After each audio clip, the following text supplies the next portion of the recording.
It's an even bigger honor to invite and welcome our chief guest for this session, Srimati Smriti Zubin ji, Honorable Minister for Women and Child Development and Minister of Minority Affairs. My esteemed panelist, Chandrajit Banerjee sir, Director General Confederation of Indian Industry, our discussant for the session, Vinita Sethi, President Puffy, and Senior Vice President and Chief Public Affairs, Apollo Hospitals Group. Our moderator for the session, Priya Sehgal, Senior Executive Editor, NewsX, and colleague Rakesh Dubey, Director, Global Government Affairs, the Carlyle Group. Friends, colleagues, I think we've heard our discussions this morning, and there's no doubt that India is on the cusp of tremendous growth and transformation. We have a burgeoning workforce, a youthful demographic, and we are at the threshold of an immense potential, estimated to become the third largest economy in the coming decade. Yet, this potential remains untapped due to the stark gender disparity in various sectors and particularly in politics. At PAFI, we have taken this upon us via our initiative SAFE, that I will request my colleague Vinita to speak more about a little later in the session. Our aim is to enhance the presence of women in decision-making roles, creating secure work environments for all, increasing women's workforce participation, ma'am, and acknowledging the importance of the care economy, among others. This panel will focus on India's ambitious step towards the Women's Reservation Bill. How will this landmark legislation unfold, and what implications does it hold for the political landscape and the parties that shape it? So, without any further ado, and to unravel the possibilities, challenges, and the transformative power of embracing diversity and ensuring inclusion, I will now hand over to Priya. Thank you, and let the enriching dialogue begin. Over to you, Priya. Thank you, Medha. And I think thought-provoking, enriching. I think there's a lot of burden on our panel to perform over here. So, but we have a great panel here. So I'll begin with a little bit about, we've had the Women Reservations Bill. We've heard the politicians talk about what they hope to achieve. But let's get some view from what is happening on ground also already and what the industry feels about it. So, Mr. Banerjee, I'll begin with you first, actually. The initiatives that have been, the bill that has come, how has the industry welcomed it, and what are the initiatives that you are taking as an industry to make sure that women get their due share on the table, and not just tokenism, but as people who are actually implementing change? So, the way I look at it is like this. Well, before that, of course, always great to be in a panel where Honorable Minister is, and she just addressed industry, what you alluded to just a few days back, and talked about the responsibilities that industry, the ownership on industry in taking forward this very important agenda that's there with us. And always great to be at PAFI because one feels at home with many, many known faces here, people whom one has worked with for so many years too. Coming to the point that you raised, I firmly believe that the policy ecosystem, the policy makers, Madam Ministers here, it can do up to a point. You just and sometimes it's really the ownership of best practices and the understanding of return on investment, so to say, in a more business-like language, to get you committed to see how you can bring in parity, you can mainstream, you can bring the balance in a way it is. There are some best examples that we've seen in the industry, and this comes out of a recognition of the fact that how you really get be it your company, be it your industry, and be it the ecosystem that benefits from really investing and being sincere about it. So it's not, so the policy enablers, I look at it in this way, like if you see the type of the policy initiatives which has been taken in the last few years, the Women Reservation Bill you talked about, you also talked, there are many other initiatives that one has seen in the recent past. And these are examples which show that there is sincere concern. Say, for instance, when we talk about the clean cooking gas at home and the way it's being reached. Second, when you talk about cleanliness in toilets, all of this shows that there is a change, which is a change in the mindset, and the industry picks up from there, not through just having directors on the board, but to see how you can really bring in parity. So, for instance, one big issue has been a question which has been discussed over and over again has been wage and salaries. And I think there are some very, very good examples. And how do we celebrate those exemplars in the industry? So how is industry celebrating some of the best so that the others can emulate and understand? So to conclude, basically, one, disseminate much more of what you are what some of the best practices are. B, educate as to what could be the ROI, so to say, so that there are more industry gets involved. And it really comes from within to give that respect, to give that and to understand that the policy enablers can be actually used instead of tick the box, but to reap benefits from it. Like that policy that can actually be used and not just checking the boxes. I'm going to go to the minister on that. But first, Vanita, you've been working with the minister on a platform to empower women, I think, Safe PAFI it's called. Could you tell us a bit about that? No, actually, no, we had the opportunity to work on G20 Empower, where Minister Rani actually led a wonderful cohort, and we were able to galvanize a lot of women to come together for the common agenda. But this is what also inspired, PAFI to initiate, and this is something which was really a direct inspiration from our work there, to work towards Safe PAFI, where we are trying to secure access to fair, transparent resources to women in the corporate world, especially.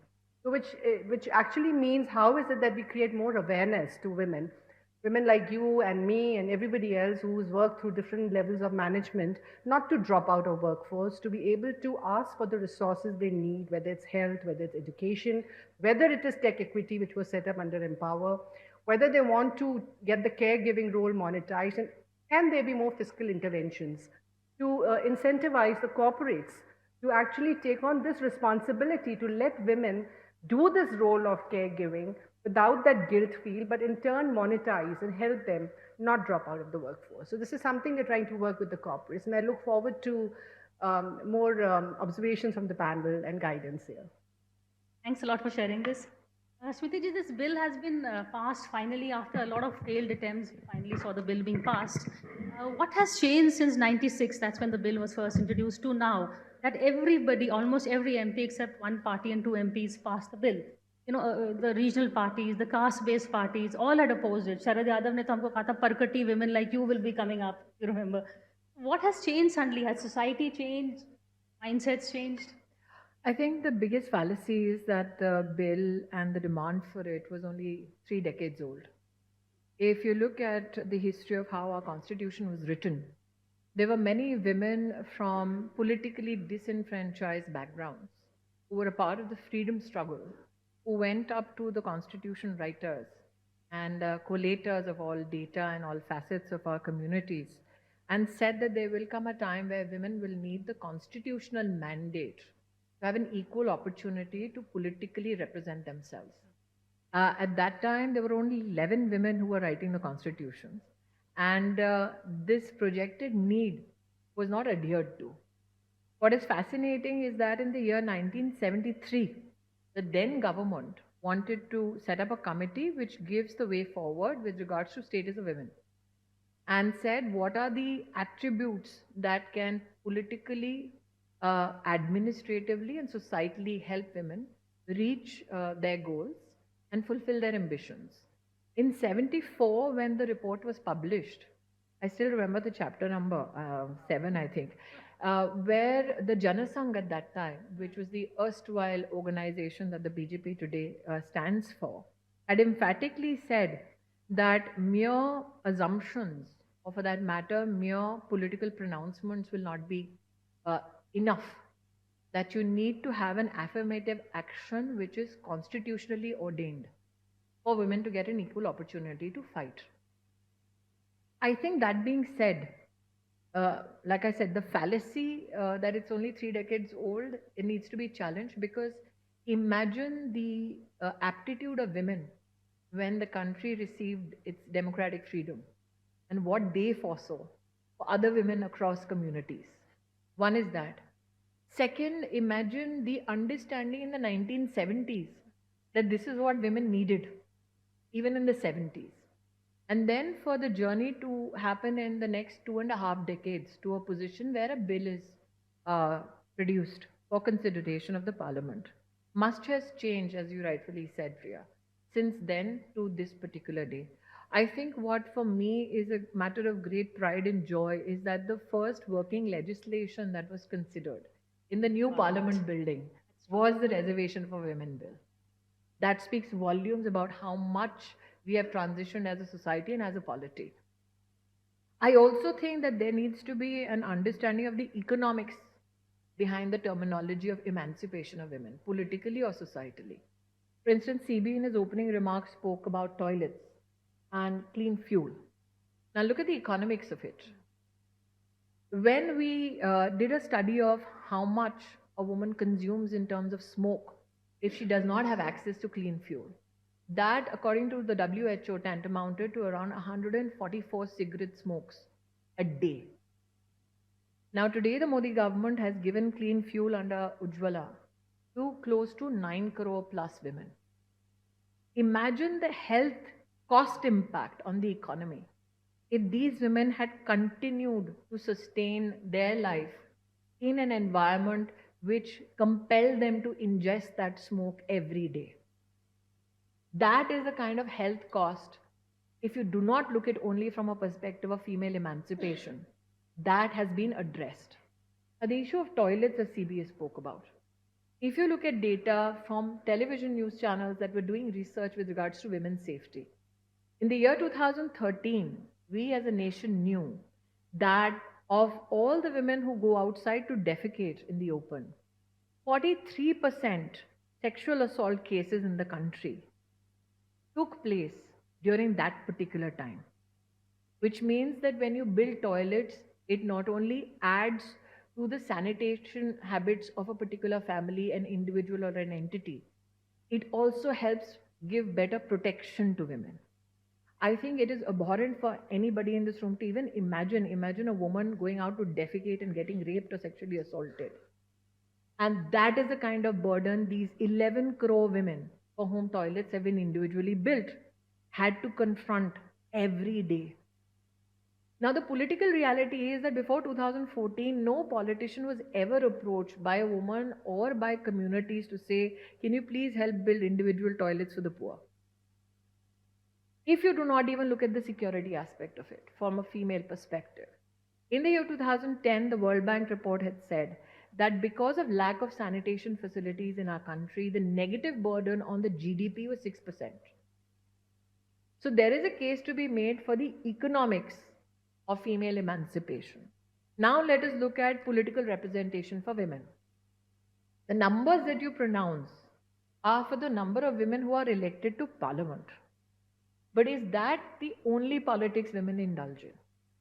Women fight elections for legislative assemblies, they fight elections for panchayats. Today we have 1.4 million women who have been elected to positions of powers in panchayats. Now these are the women who have won. Now imagine from their seat, there are at least one more woman who's fighting.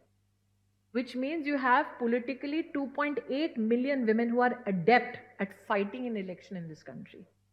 Now that is a power which is never spoken of. Why is that election one of the toughest elections? Because it's a smaller voter base where most people know each other. So imagine a lady fighting an election from that particular community winning, and many women win consistently. But what is fascinating is that in panchayats where there is 33% reservation, the number of women who are winning is over 40%.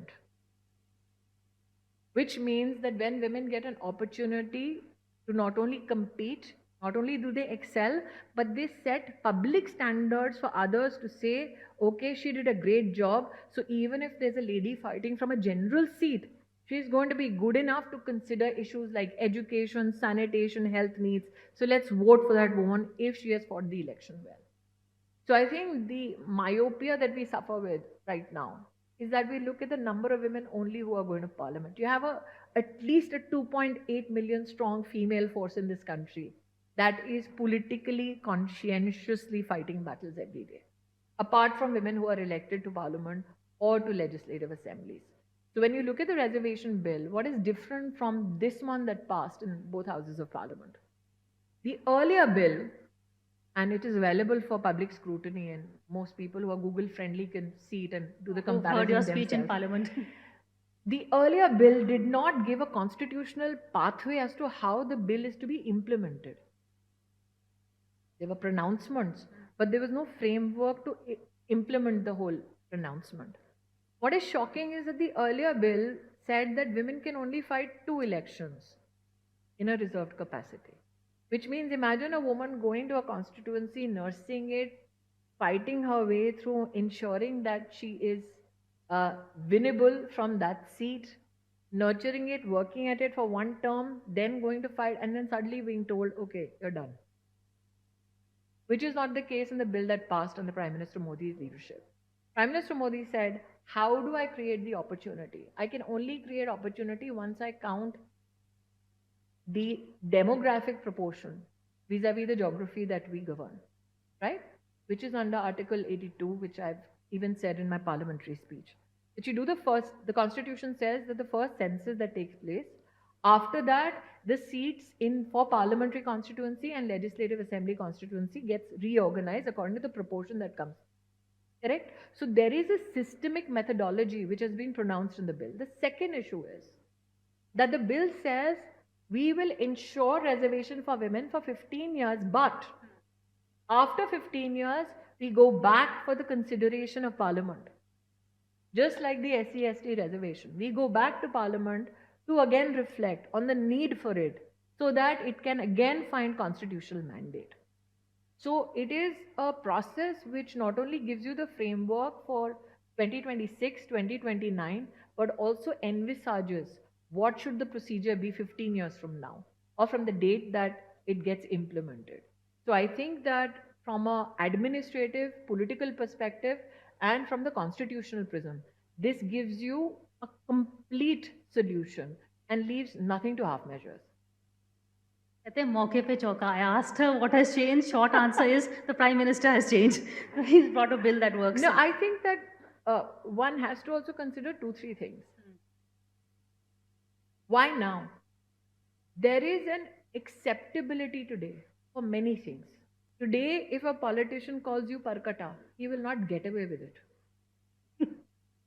Which is true.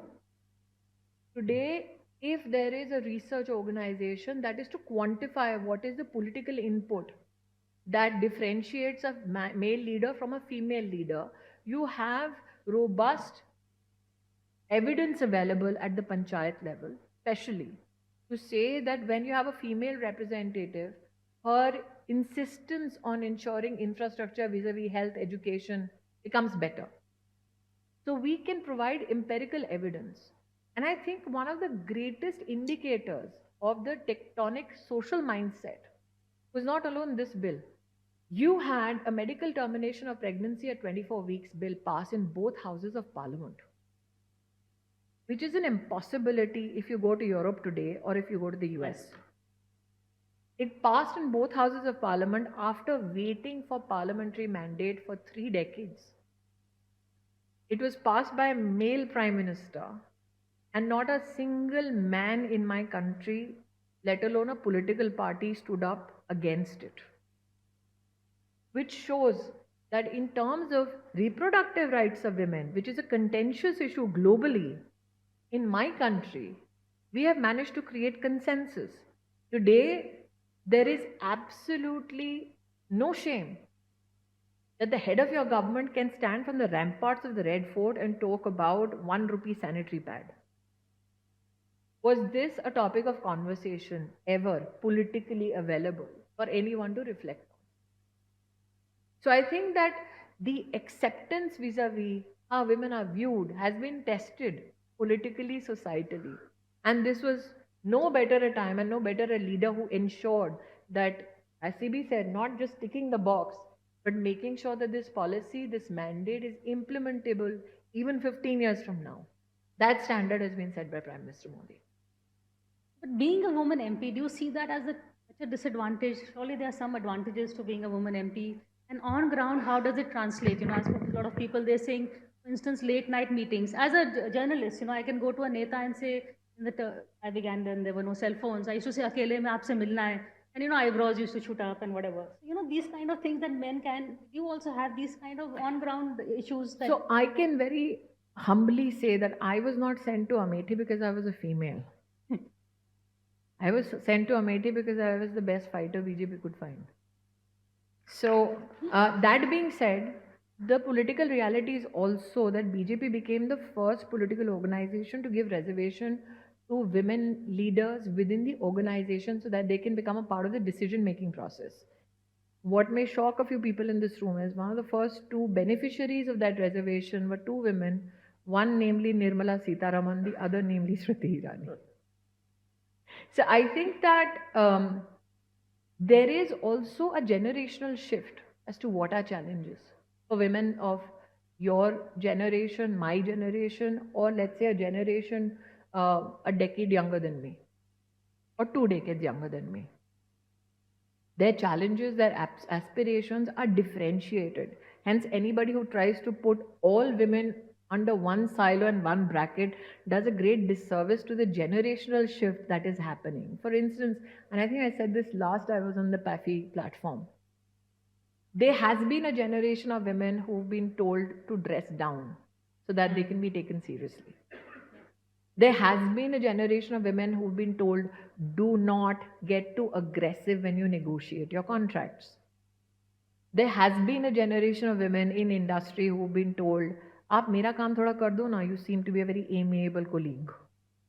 There has been a generation of women who have not been promoted because they're of the marriageable age or on the precipice of delivering a child.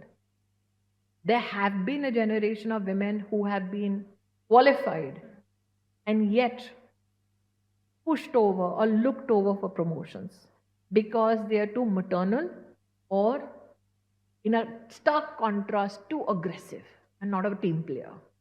So I think that generationally women have had challenges, and that's why to put them under one bracket may be a bit difficult and doing great injustice to them.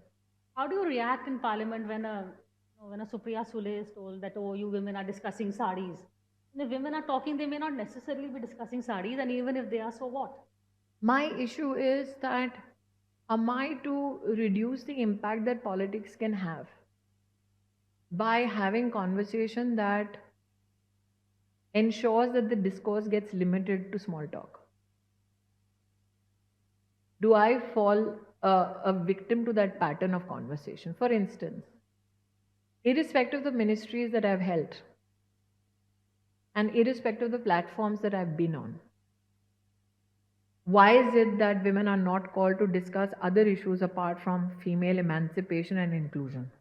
One of the last 2-3 platforms I was at, we just had women on the platform. And I said, why are we devoid of men? And suddenly they caught hold of CB, poor thing.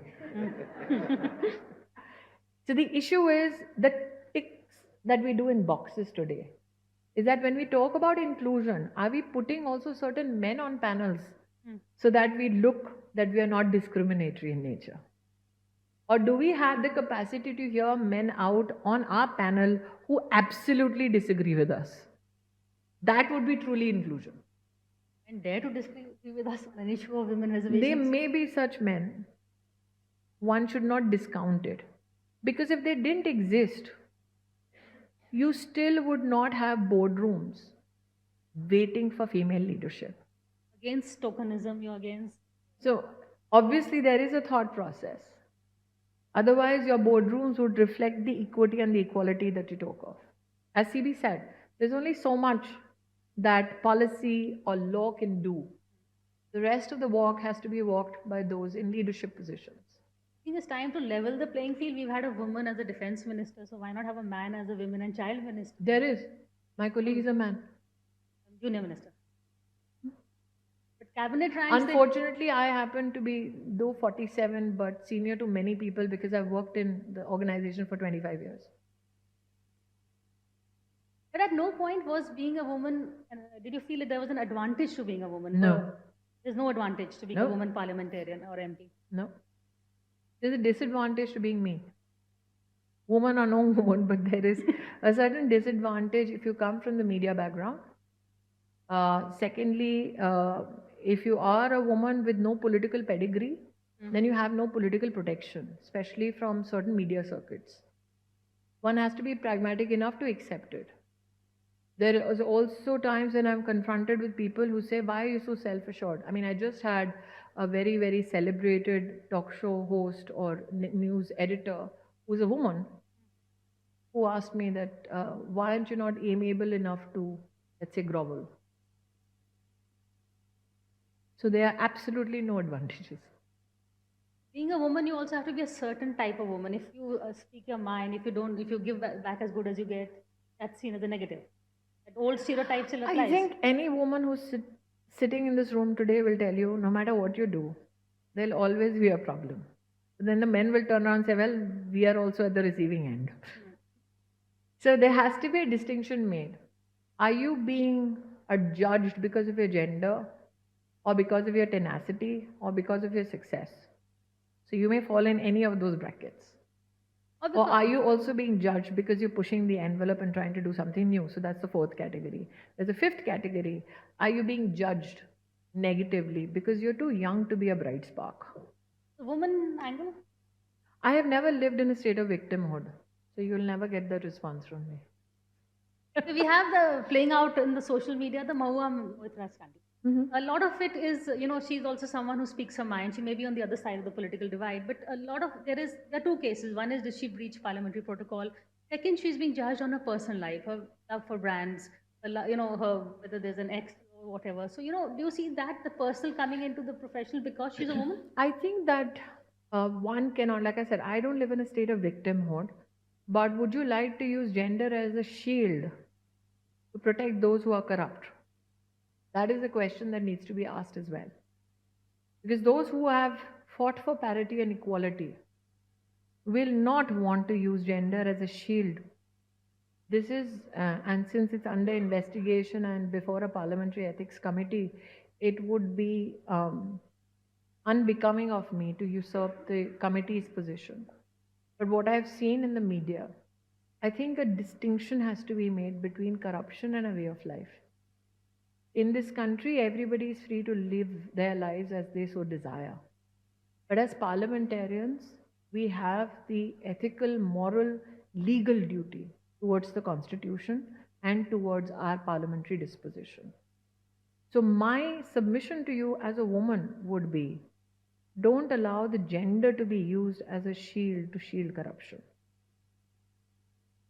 Would you give a man the same excuse to hide behind?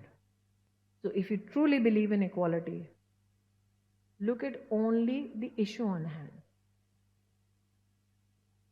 Fair enough. But she's also being judged for other stuff, whether she's carrying Like a I Louis said, Vuitton bag would or you- there are men who wear branded watches, Like shawls. I said, would you like the gender to be used as a shield for corruption? Then you do a great disservice to all women who have fought for equality and equity. And that is a whole load of women through many decades. Are you, how do you see this playing out, the women's bill? You see, the first generation would probably be wives and daughters. Why is your presumption the 2.8 million women, do you think they are wives and daughters with political pedigrees? That's again a loaded presumption that you bring to the conversation. That every woman who is a woman of substance obviously has somebody pulling the strings from the back, and hence she is where she is. That is a negative connotation to look at women in politics. And by the way, parliamentary committees in the 1970s had judged this very issue and in fact done a study on it. And found that this was not a position which had been evidenced. When you see a male politician with their partners going in election campaign, Do you ascribe any other motive to that male politician and say that the female partner is doing backseat driving? No. So why would you be so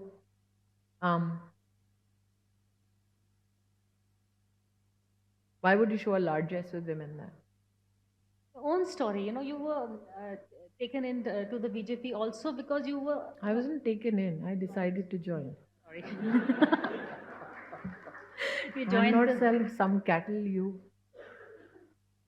all. Fair enough, I stand corrected. So you joined the BJP, I mean, and you were also welcomed in the BJP because you were a name. You were, you had achieved something or not a name. So I was the USAID ambassador to India when I was 24 years old. The WHO program that introduced ORS with zinc in the country was one of my contributions. And while I was serving as the USAID ambassador, I could not have been a part of any political organization. But I am a third generation Sanghi, which you may not believe after the kind of conversations that I've just had with everybody.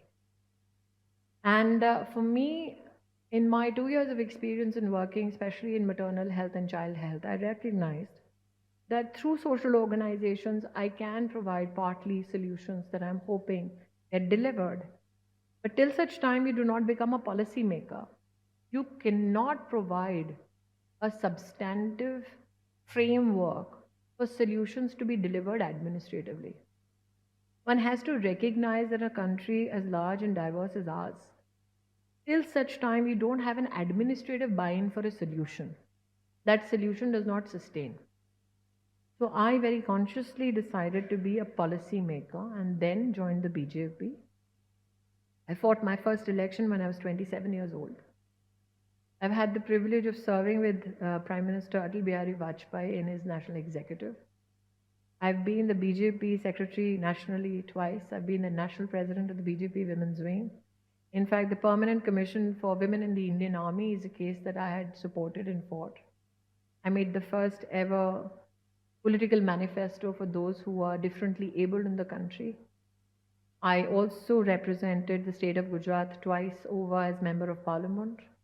And in the International Parliamentary Union, I won the election in the Asia Pacific region unanimously to draft the resolution on the Syrian crisis and sustainable development and creating the first young parliamentarian conference of the International Parliamentary Union. And now I'm the MPMAT. So there's a whole lot more to you than just the candidate who defeated Rahul Gandhi. I think that this is the other challenge that many women face, that the whole journey doesn't get encapsulated.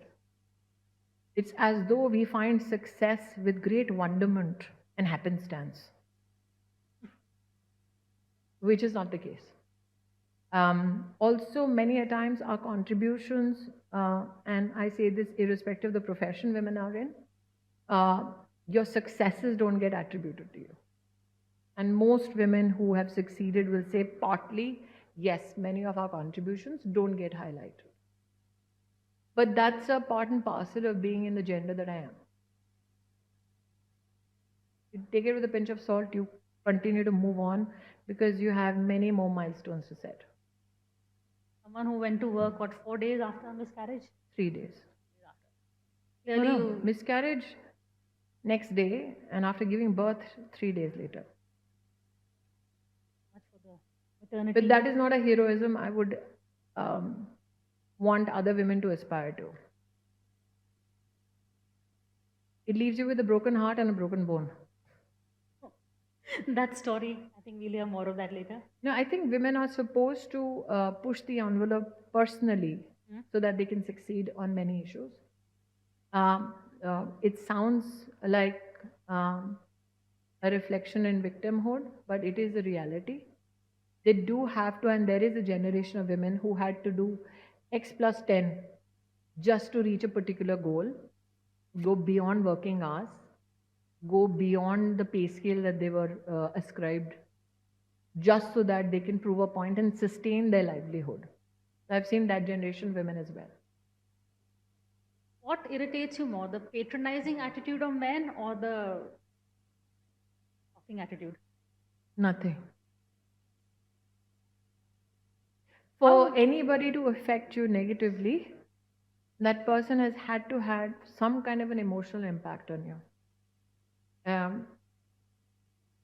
I don't suffer that with any individual. I think that every woman needs to recognize that she defines herself. Her relationships, her associations are a part of her life, but it's not her in entirety. So I've been very clear from a very, very young age. I define me. I bear the consequences of my action. I can be a loving mother, a loving partner, a good enough colleague to have. At the end of the day, none of those associations, individuals define me. Sorry. That how you handle social media trolls? Do you Yep. feel that women are having a tougher time with? I think that I can be criticized for my policy. I can be criticized for my work. If you have a different point of view, you may, and if you want to be better informed, you may want to debate or deliberate on it with me. But if you think that the way to demean me is to sexualize an attack on me, that's what happens on social media for all women. But I think it's so passé because people don't now realize that there is a generation of women who say, okay, fine, get me something better to fight on. You can choose your battles and trolls are not. No. I go into every battle. Yeah. The issue is, are certain fights created so that you deviate from your path? You have to be smart enough to know what is a deliberately created deviation so that others may prosper with the attention that you give them. Punch above their weight to get noticed. Couldn't care less. All I know is that everybody I've punched has never gotten up back to fight back. On that note, I'm going to throw it open to the audience. But before that, does anyone on the panel have anything question to ask? Not them? after the punching statement. At the risk of being punched. Yes. I think, Minister, you very rightly touched one point that everything can't be done just by policy, right? And so we all have to walk that step. And CB, since you are also here, this is to both of you a question which you can help us navigate. At the same time, we feel that women have to be in that policy making position or some kind of leadership position. So what is it that industry can do, CB, to you, to walk this talk and get more women, say, on boards? And for you, Minister, my question is there anything in a policy framework that can do more for industry to be nudged? So for example, some kind of gendered tax or some kind of fiscal intervention, how corporate leaders are having a heart attack right now. I think that, Vinita ji, there are 2-3 things. I think that the tone of the conversation has to be set right. I did not say that there's a limitation to how policy impacts. I think in a democratic setup, the question that every citizen or entity needs to ask is how much of government do you want to discipline you into ensuring that you fulfill your responsibility? That is the first position. The second issue is, if I take it from the industry perspective, today is the industry bereft of details of how to bring about equity? It is not. Let me give you a small example. One of the greatest challenges that people say with regards to women is women in the unorganized sector. Today, the Ministry of Labour has a national database called eShram Portal, which has registered on it as of 2022 around 28.5 crore individuals, of whom 52.8%, subject to correction, you may want to check that, 52.8% are women. And they've been registered along with their skill sets. The industry so desires, you now have a national database in collaboration with the Ministry of Labour that you can leverage to provide more opportunity. The issue is, the government has created it, the industry needs to step up. The second issue is, the government pronounced 26 weeks of maternity leave. As an industry body, you need to see how many employees are leveraging it or benefiting from it, how many employers are ensuring that they provide an environment for it to be utilized. The second or third aspect is that When we talk about unorganized labor, let's say, which emanates from a corporate background, one of the greatest challenges that people proffer is from the construction business, correct? They're on construction sites, be it on the sideways of roads or buildings. You have these women who are from the unorganized segment who are contributing as labor. The question that one needs to ask is who owns that construction company, which is building that road or building that building? Obviously, it's a corporate entity. So, is that corporate entity in a position to fix that challenge right there, right under their nose? It is. So, the quandary today is how much of government do you want in your boardroom to bring about equity? And how much can you step up to say, this is my responsibility, and not limit your responsibility to CSR funds, but factually bring about the equity within your own management system? I don't think any woman would like to be in a board of a company which says that you are there because you're a woman. I think everybody wants to be selected on their own right, and therefore, and that can come about with the two things which the honorable minister alluded to. One is uh, there has to the cultural shift towards giving that opportunity. I think that's critical. You give opportunity, you will see many people who are. I mean, many people. When I say people, I mean many women who are equally or better than generally the others that you get for to be selected in a particular position or even in the board. And when I say opportunity, it's opportunity like what we talked about earlier: education, opportunity of within a system, within a family, within a family business. I think dealing with equal opportunity is extremely important, and that's what corporate sector needs to do. I want to give a small story. I was once invited to a manufacturing company, manufacturing earth moving. You talked about construction industry. This was manufacturing construction equipments, and they asked me to talk to the shop floor. And I went to talk to the shop floor, and there were about 150 odd people in the room. And I asked the managing director of that company, who was sitting beside me, as to what language do you want me to speak in? Uh, should I try my Hindi, or would English be accepted? He said, you choose. So I sort of spoke in English hesitatingly, but then, and the room was 70% women. And I said that, who are they? And they said that these are all from the shop floor. They're handling machines. So then after that, I visited the factory, the shop floor, and they were at work. They were actually working with these machine on the machine line in manufacturing. And they said that their productivity was up 70% with women, and 70% of them were girls. I said, is it a conscious decision that you took to employ girls? He says that the entire region where their new investment was has changed, because initially the families were very hesitant. They talked about safety. They said it's much safer for them to work in such an environment. They changed the lives of their homes. They changed the lives of that particular area. And in fact, many people were working in that company, coming from a little far away from where they were located. So it's a question of just providing opportunity, and they understood that it was much more beneficial to that company. It was the learnings were so much. The men learned so much, and they were not selected because they were just girls. They were selected because they got the opportunity and proved themselves to be being able to do, which is something which was not understood, that women can be in the manufacturing shop floor. So I think that's critical and important.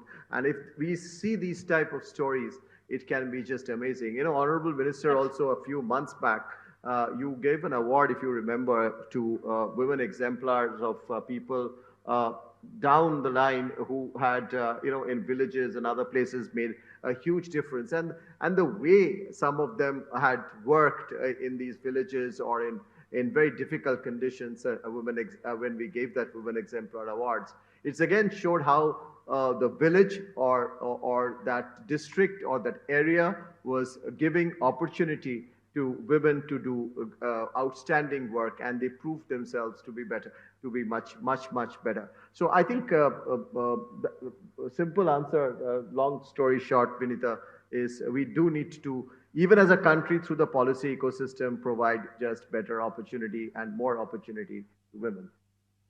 I think the key question is women given opportunity to be employees, but how about giving women opportunity to be ministers and directors and employers? I'm going to ask throw it open to the audience, but just before that, one quick question to the minister: is there some way that women, can, to make that sustainable development, women-led development, that you work across party lines on some issues? All the women get together and work on some key issues. I think that what is not denied ever, what is not denied ever is the desire for all political ideologies to find reflection in policy making or, for that matter, implementation. I'll give you two personal examples. I had the good fortune of drafting the education policy, and the first draft was made by me. And at that time, I had reached out to all former HRD ministers, which included Mr. Sibal. I had reached out to every non-BJP, everybody was told to contribute, everybody did. And everybody had a voice, and that's why it's the least contentious policy that you have today. We had 2.06 lakh village education councils that spoke. Every district had a voice, every educational institution, and even international bodies. So this presumption that we cannot take all voices along is again a fallacy, because we proved it in the new education policy. The other issue from personal experience that I can speak of is when the Speaker of the House said that, can we denote for all MPs how can they contribute, let's say, towards the fight against malnutrition. We in every September do a Poshan Mahina. We reach out to every MP irrespective of their political inclination. And we also reach out to ministers from across all political ideologies. So if people so desire, they contribute as and when they think that it's politically acceptable to their leadership to contribute to something that is being done by Prime Minister Modi. On that note, throw it open to the audience. Anybody has questions for the minister? Could you just raise your hand? The Nari Shakti thing, and be it the permanent commission of the women, which is a milestone achievement. I want to ask, what are we doing something specific for women in the rural background for the education, ma'am, specifically from the rural segment? So the NC has, for the first time in the history of our country, a gender inclusion fund, which particularly funds infrastructure for education for women. Today, you'll be shocked to know that there has been an increase of 99% in PhDs being done by women, which is not a number which is often spoken of. In fact, 44% of STEM graduates in our country now are women. So, insofar as education goes, enrollment of young girls has been completed at the early primary education state. We in the Ministry of Women and Child Development, in collaboration with the Ministry of Education, in fact did a targeted intervention for close to 4 lakh adolescent young girls who were outside school across the country, brought them back to school in collaboration with all state governments. But insofar as your efforts for what has been done for rural women, I think one of the greatest achievements, again, which is unsung, especially not in the formal sector, is 9 crore women now who are a party to self-help group movement in the country. They together yearly manage $37 billion worth of economic activity in the country. And for me as a woman particularly, what is a matter of great joy is that their NPA is less than 2%. I think they've shown fiscal discipline, and most of these 9 crore women are reinvesting their monies into the education of their children. That's phenomenal, ma'am. So apart from skill, we are doing into education. Good to. Next question to that lady in the mic. Yes, ma'am. If I can Just introduce add- yourselves. Hi, I'm Pooja. I'm the CEO of Udayti Foundation. We are focused on women economic empowerment in the service of the $10 trillion agenda for India. Just to add to that number, a number that is not talked about is also AI researchers. India leads the tally in the world in numbers of women AI researchers in the country. Ma'am, it was amazing. I could personally relate to so many of your life stories viscerally. And I think your government has done an amazing job of bringing the limelight and changing the vocabulary to women-led development. Um, After G20 Empower and all of the focus on women-led development, um, how do we ensure that this momentum doesn't wane? And what are those 2 or 3 areas of focus that you would like to see industry bodies or private sector to ensure that we are able to move this agenda forward? I think when you want to sustain the campaign for female-led development, then you vote Modi. Um, but insofar as how the industry contributes, I think what Prime Minister Modi has done is affirmative action in procurement, especially in GEM and under all PSUs. As CB says, women don't want to be partaking in financial activities just because they are women, but because they have something substantial to contribute. So as industry, if you can look through your vendor list to check how many of them are women owned and not out of affirmative action give them a dole of procuring from them, but engage with them to find out whether they need any support and enhancement of skill, whether they need any support in terms of their credit growth, whether they need any skill set with regards to how to frame their management practices better or increase their company size if they are SMEs to become a larger size company, if they're somewhere in the mid section, how to become a big mid size company. Those interventions are going to be much more helpful. But I also think that in terms of implementation of policy, if you can check how many of those associate industries or ancillary industries with the main corporate group genuinely have a posh committee or not, genuinely have sanitation facilities, social security facilities, or have for a night shift a drop back, or ensure that they do not in any way dissuade a woman from a promotion, or ensure that in contract negotiations you don't pay the woman less as compared to a male counterpart. I think that is enough to bring about a huge change, because then you compel the vendor who is associated with your corporate group to conform. There are many corporate groups, and like CB said, I recently had the privilege of addressing the National Council of CII. The issue was that every corporate leader who was in the room was conscientious, but could not speak for people who work or associate with them. So if the industry body now kind of becomes a force multiplier with regards to ensuring equity, I think you'll see much more change. On that note, sorry, we're totally out of time. I'm very sorry to this, but thank you so much for this. You're playing the gender card, are you? No. There's a gentleman before you. Since we are not playing the gender card, Yeah, I we think should then first go to and him. he's been quickly short questions. We'll take quickly. I'm Anshuman Hazarika. I'm from the Indian School of Public Policy. So since we were talking about how gender equity needs to be done, so there was also recent political talks how unpaid care and the domestic work needs to be incentivized monetarily. So where is the Anshuman, your name is Anshuman? yeah? You want to incentivize domestic work? No. I'm saying that there was political discussions how women who help. Let me give you my personal opinion on it, and I've said this in Parliament as well. What is the monetary benefit that can accrue to me for giving birth to 2 children? And losing a baby on work. Can you quantify, am I a good enough mother if I tell my kid, you cannot have junk food and have to eat dal chawal? Will I get paid less? Can you quantify the love a wife has for her partner? And say, today you were not greeting your partner with a smile at the door, hence should be paid less. So can you actually constitute a monetary value? But in terms of to relationships. And I think that is the very fulcrum of this conversation.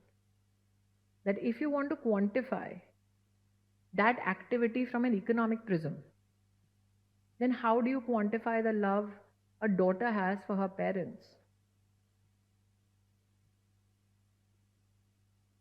And then how do I give money back to my mother who has possibly spent a whole lifetime of making sure that I get educated and work? How much do we owe to generations before us, and who gets to pay that money? And who gets to decide how much am I to be paid as a mother? My kids, who will be disciplined and told you can't watch Netflix?